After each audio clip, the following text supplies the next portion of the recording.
Hi everyone. Spoken English క్లాస్లో మనం ఈ వీడియోలో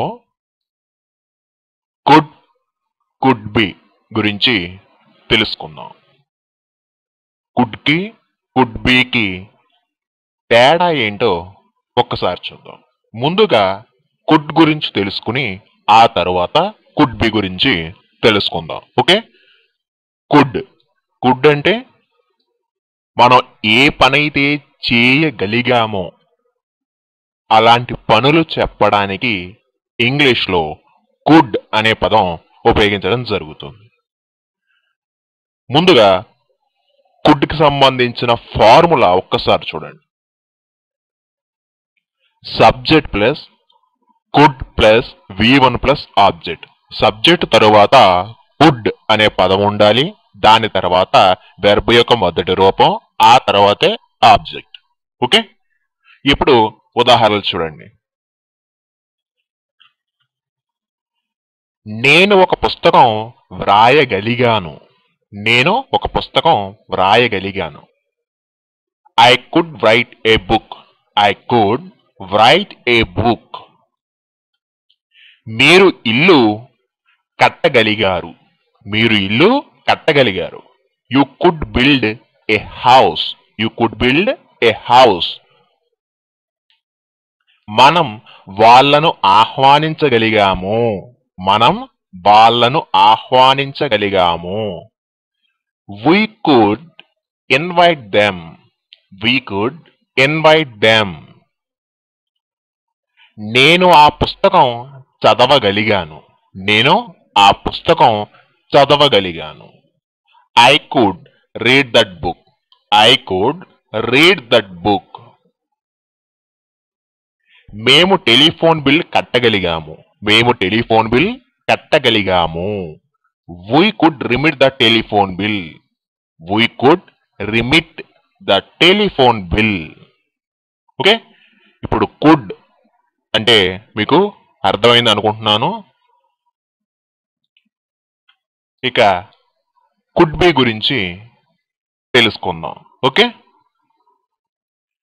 ముందుగా ఆ కుడ్ బికి సంబంధించిన ఫార్ములా చూడండి.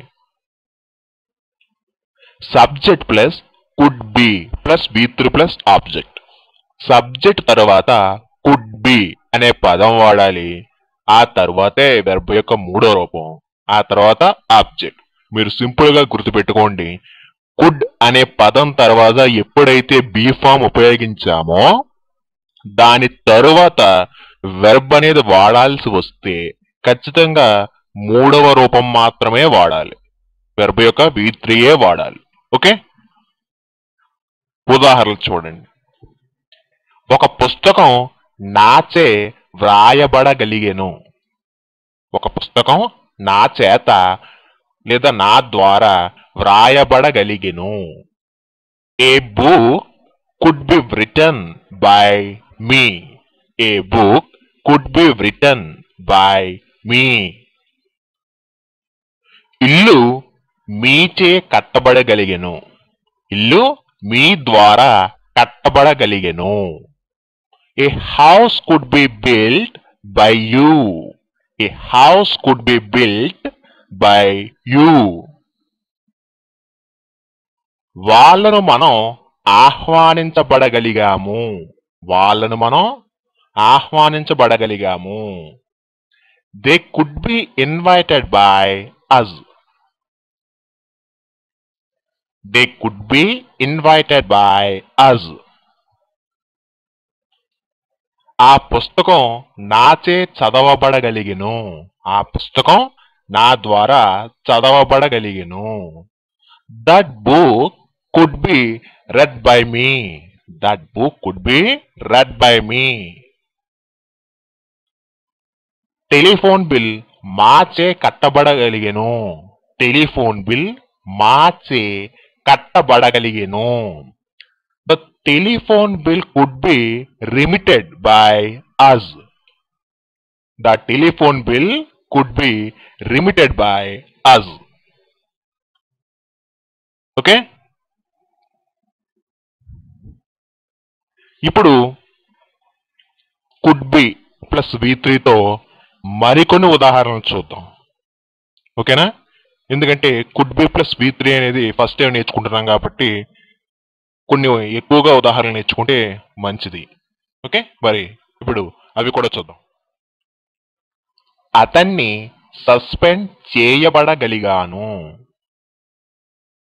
అతన్ని సస్పెండ్ చేయబడగలిగాను.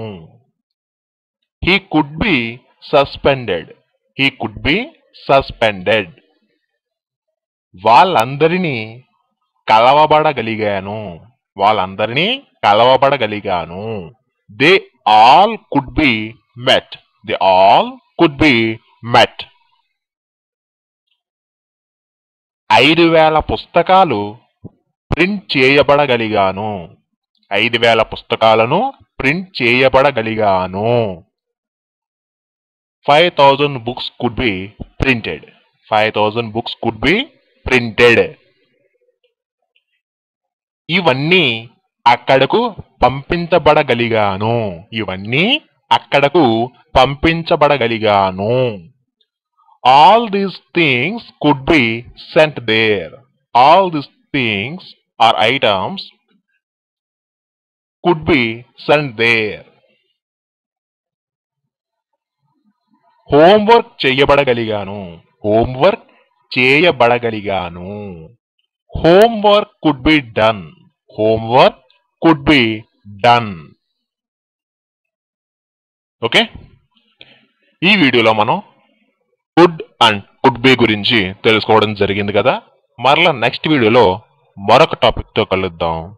Okay, thank you.